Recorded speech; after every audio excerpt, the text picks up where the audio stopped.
Hey everyone, and welcome back to another video. And in this video, I'm going to show you how to disconnect or forget your AirPods from your iPhone. So this video is going to be particularly useful for individuals. Let's say that you have AirPods and you want someone else to borrow them so that it doesn't connect to your phone.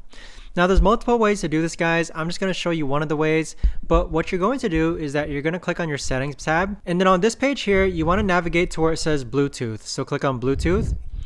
And then here, you're going to scroll down until you find the name of your AirPods. So here we have my AirPods Pro. You're just going to click on the I notification next to it and then click on forget this device. So here you're just going to click on forget this device and then click on forget this device again. So that right there, guys, is the best and easiest way that I know of to actually go ahead and disconnect or forget your AirPod Pros from your iPhone. So I hope you found this video helpful, guys, and if you know of a better or easier way to actually do this, let me know in the comments down below. I would love to know. Thanks so much for watching, everyone, and I'll see you guys all in the next video.